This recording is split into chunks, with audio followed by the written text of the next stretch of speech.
Welcome to Real Men of Real Estate. I'm your host, Steve Matley. Today, I am guest hosting. We are talking with three amazing guests. Some of them have been on some of these shows before, but we're revisiting, and we're going to go back and get some good expert advice on what's going on in the upcoming year, what's changing, and what you need to be aware of. From a professional construction manager, from a professional mortgage broker, and from an attorney. So I'm going to quickly go through and introduce who our panel is today, and we'll talk all things real estate and what we think the projections are. First up, we have Steve Tempel. He's a certified mortgage planning consultant with Vintage Mortgage Professionals in Southern California. He has an economics degree from Iowa State University, an MBA from Golden Gate University. He is a skilled and knowledgeable mortgage consultant that has a 20-year proven track record of providing accurate and detailed advice to current and potential homeowners throughout the country. Part of a select group of certified mortgage planning specialists, he provides and recommends strategies to his clients.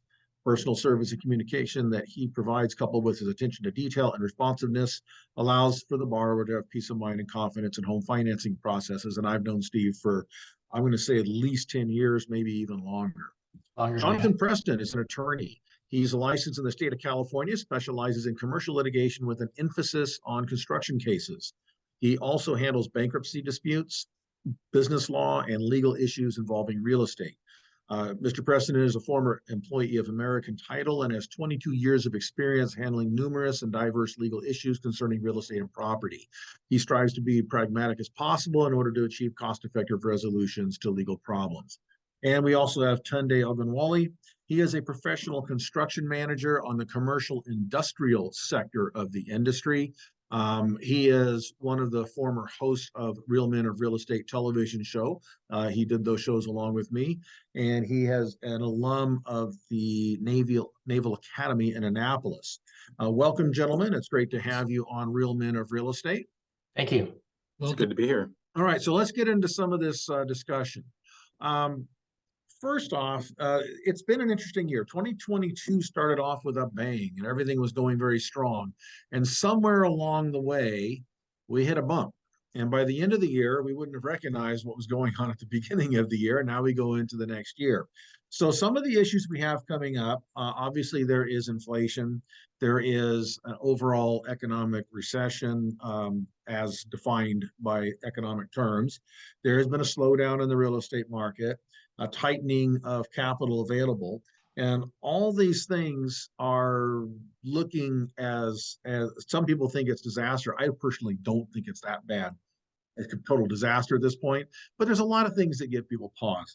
So let's look at a couple of these issues. First off, inflation. Inflation is on everybody's mind. It's a big deal. Inflation is great if you've got a flat bicycle tire. It's not so good if you're trying to deal with the finances right now.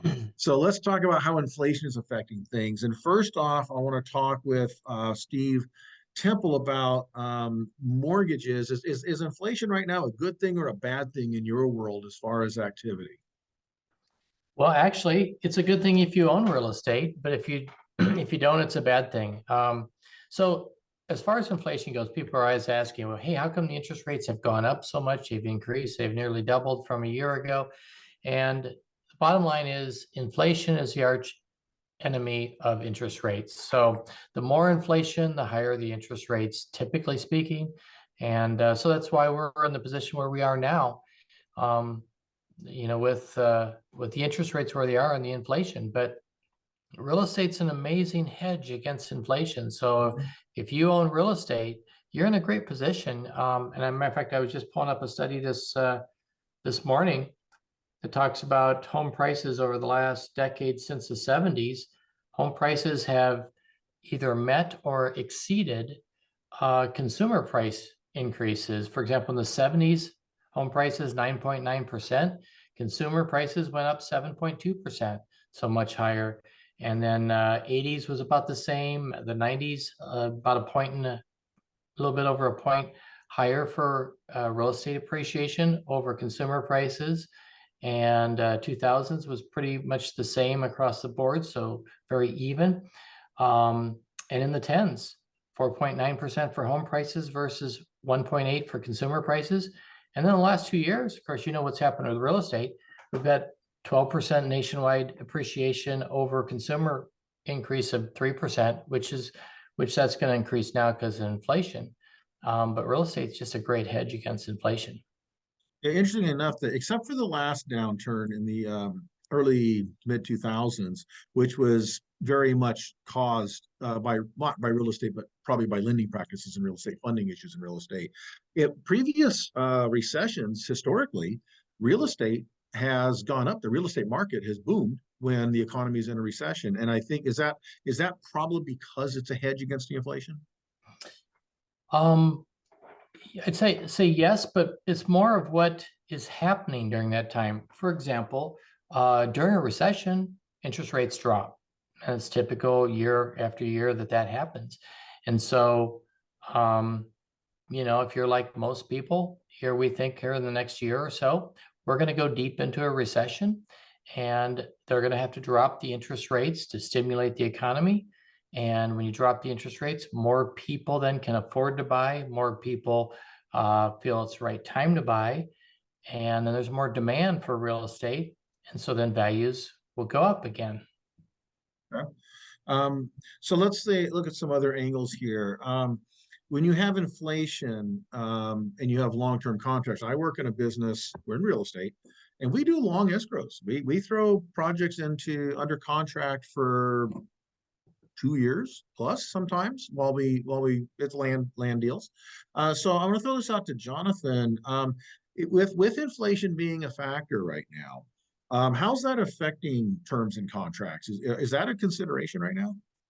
It's a very serious consideration. If you are a developer, you're not going to want to bid on a project using prices on today's dates if you know that the project's not going to begin for another 6 months or 1 year.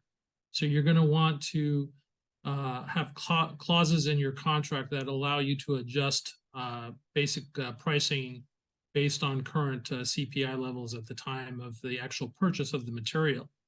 And so developers are skittish about entering into long-term deals on a fixed price at today's dates. It's just not good business. So now, if we're looking at adjustable prices in the contract, that makes it very difficult to estimate a final cost. Okay, so I'm going to throw this over to Tunde because I know he works in this realm of the world. How do you budget a project if there's potential for price escalations in the project that you can't possibly know what they're going to be because of supply chain issues or inflation? Yeah, it's a great question. And I think there's a lot of different strategies that different owners and developers use. Sometimes they have an initial guaranteed maximum price where you try to bracket what you think the initial cost is going to be. And as was discussed earlier, sometimes you want to come back to and review what your underwriting and what your budgeting has been as time goes by, whether you review it on a monthly basis or if you review it more frequently than that, to try to check in to see how the market conditions are. One of the things that's kind of talked about, we often talk about inflation, and basically in economic terms, it's too many dollars chasing too few goods. And for those who've been in construction over the last 18 months, they've seen construction pricing go up so rapidly. You'd see 1%, 2% per month increases. So in some ways, a lot of the things that we're seeing the Fed do in terms of staving inflation by increasing the interest rates is to slow down that rate of increase so that there is a little bit more stability in pricing. So the hope would be as we move through 2023 that the costs that have rapidly gone up so high in many material goods and the cost of construction, that'll start to stabilize so that there's a bit more clarity. So that's just something for the viewers to really kind of pay attention to, is that there's a benefit to seeing some of the price stability become a little bit more clear by slowing down some of that action. And then there's obviously a bunch of different terms, whether you bulk buy and procure certain long lead items in advance if you know that you're going to develop. In the case of those people who work in large scale projects, that's one strategy, is to buy the materials spot prices today if you feel like you've got enough confidence in what your underwriting is and what your capital stack is offering. That's one way to kind of control and moderate it, or to continue to have those negotiations with vendors, suppliers, general contractors, so that you could update your budget and possibly get some, price discounts in the future if you're delaying some of the development activity. So we're going to go to a break pretty short, but I want to throw this out there. We can think on this and then come back and talk about it afterwards. Price is one piece of the puzzle when we're talking about purchasing homes or building developments. Time is the other issue. There's the price, the period, and the performance are kind of the three big things in a contract. And so the time is an issue that I see coming in as well, because we've had supply issues. I know, for example, visited my mother and she needed a new dishwasher. Bosch dishwashers are 9 to 10 months out right now. And it's chip issues and those type of things. They just can't get them.